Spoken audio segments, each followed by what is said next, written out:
नमस्कार मित्रांनो, तुमचं स्वागत आहे पॉइंटेड चर्चामध्ये। काल शेअर बाजारामध्ये महाप्रलय आलेला आहे। काल 27 मार्च 2026 भारतीय शेअर बाजारात ब्लॅक फ्रायडे ठरलेला आहे।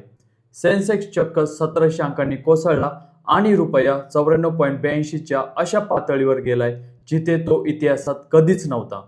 रिलायन्सचे 80,000 कोटी रुपये एका दिवसात हवेत विरले आणि मित्रांनो, ही फक्त घसरण नाहीये, हा एक मोठ्या जागतिक बदलाचा इशारा आहे। आजच्या व्हिडिओमध्ये मी अशा 20 बातम्यांचे विश्लेषण करणार आहे ज्या ऐकून तुमचे डोळे नक्कीच उघडतील। स्मार्ट गुंतवणूकदार या पडझडीत पैसे कसे कमावतात हे जाणून घेण्यासाठी व्हिडिओ शेवटपर्यंत नक्की बघा। तर पहिली न्यूज आहे आपली सेन्सेक्स बद्दल। सेन्सेक्स काल 1690 पॉइंट्सने डाऊन होता। अमेरिका आणि इराणमधील वाढत्या तणावामुळे गुंतवणूकदारांनी घाबरून विक्री केलेली आहे। एका दिवसात 1700 अंकांची घसरण ही धोक्याची घंटा धरली जात आहे। तर नेक्स्ट न्यूज आहे निफ्टी बद्दल। निफ्टीने महत्त्वाचा सपोर्ट तोडलेला आहे। निफ्टी जवळजवळ 22,850 च्या खाली बंद झालेली आहे। याचा अर्थ तांत्रिक दृष्ट्या मार्केट आता बेअरिश झोनमध्ये गेले। घाईत खरेदी करू नका। नेक्स्ट न्यूज आहे रुपयाबद्दल। तर रुपया हा 94.82 वर पोहोचलेला आहे, जो आजपर्यंतचा हिस्टॉरिकल लो पॉइंट आहे। रुपयाची घसरण महागाई वाढवणारी आहे। जेवढा रुपया पडेल तेवढं आयात करणं महाग होईल आणि तुमच्या खिशाला कात्री लागेल। नेक्स्ट न्यूज आहे क्रूड ऑइल बद्दल। तर कच्चा तेलाचा भडका झालेला दिसून येत आहे। क्रूड ऑइल $109 पार गेल्याने भारताचे बजेट कोलमडू शकते। पेंट आणि टायर कंपन्यांच्या शेअर्सवर याचा वाईट परिणाम होताना दिसून येईल। तर नेक्स्ट न्यूज आहे डिझेल बद्दल। डिझेलवर नवीन एक्सपोर्ट ड्युटी लागताना दिसून येत आहे। देशात इंधन तुटवडा पडू नये म्हणून सरकारने नवीन टॅक्स लावलाय। यामुळे सरकारी तेल कंपन्यांचा नफ्यावर परिणाम नक्कीच होऊ शकतो। नेक्स्ट न्यूज आहे रिलायन्स बद्दल। रिलायन्सचे काल जवळजवळ 80,000 करोड साफ होताना दिसून आले। आजच्या पडझडीत रिलायन्सचे शेअर्स 4% पडले।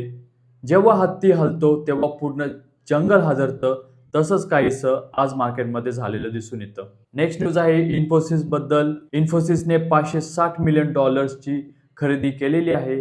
मार्केट पडत असताना इन्फोसिसने अमेरिकेत ऑप्टिमम हेल्थकेअर IT आणि स्टेटस ग्लोबल असे 2 मोठ्या कंपन्या विकत घेतल्या आहेत। ही लांब पल्ल्याची चांगली खेळी आहे। नेक्स्ट न्यूज आहे LIC बद्दल। LICला 7,100 करोडची नोटीस आलेली आहे। टॅक्स डिमांडमुळे LICच्या शेअरमध्ये आज विक्री दिसून आली। सरकारी कंपन्यांवरती टॅक्सचा हा बोजा गुंतवणूकदारांना चिंतेत टाकतोय। नेक्स्ट न्यूज आहे टाटा मोटर्स बद्दल। टाटा मोटर्सच्या JLR चे प्रोडक्शन बंद झालेले आहे। सप्लायर्सच्या अडचणींमुळे टाटा मोटर्सने प्लांट तात्पुरता बंद केलाय। ऑटोमोबाईल सेक्टरसाठी ही निगेटिव्ह न्यूज असू शकते। नेक्स्ट न्यूज आहे येस बँकेला नवीन नेतृत्व भेटलेलं आहे। विनय टोनसे यांनी कार्यभार स्वीकारलाय। येस बँकेच्या पुनरुज्जीवनासाठी हे बदल किती फायदेशीर ठरतात याकडे सर्वांचे लक्ष असेल। नेक्स्ट न्यूज आहे HFCL बद्दल। तर HFCLचा 580 करोडचा विस्तार होताना आपल्याला दिसून येत आहे। 5G फायबर बनवण्यासाठी कंपनी मोठी गुंतवणूक करते। ही बातमी लॉंग टर्म इन्व्हेस्टरसाठी स्मार्ट पॉइंट ठरू शकते। नेक्स्ट न्यूज आहे IPOs बद्दल। तर मार्केटमध्ये 10,000 करोडचे IPO पाईपलाईन मध्ये आहे। सेबीने 6 कंपन्यांना परवानगी दिली आहे। मार्केट पडत असताना हे IPO कसे परफॉर्म करतात हे पाहणे इंटरेस्टिंग ठरेल। नेक्स्ट न्यूज आहे पॉवरिका बद्दल। तर पॉवरिकाचा IPO हा हिट झालेला आहे। मार्केटमध्ये भीती असूनही हा IPO पूर्ण भरला आहे। याचा अर्थ चांगल्या कंपन्यांना अजूनही मागणी आहे। तसेच नेक्स्ट न्यूज आहे साई पॅरेंटल्स बद्दल। तर फार्मा सेक्टरमधील या IPOचे सबस्क्रिप्शन आज संपले। फार्मा स्टॉक सध्या सेफ हेवन मानले जात आहे। नेक्स्ट न्यूज आहे NHPC बद्दल। तर NHPC कडून 8,000 कोटींचे कर्ज घेण्यात आलेले आहे। बॉन्ड्सच्या माध्यमातून कंपनी पैसा उभा करतोय। वीज निर्मिती क्षेत्रातील सरकारी कंपन्या आता विस्तारावर भर देत आहे। तर नेक्स्ट न्यूज मध्ये मला तुम्हाला एक अलर्ट द्यायचा आहे की 470 पेक्षा जास्त stocks like HAL, Bajaj housing आज वर्षभरातील सर्वात कमी किमतीवर आलेत। इथून पुढे ते रिव्हर्स होतात का हे बघायला इंटरेस्टिंग आहे. पुन्हा एकदा IT सेक्टरची ताकद आपल्याला दिसलेली आहे.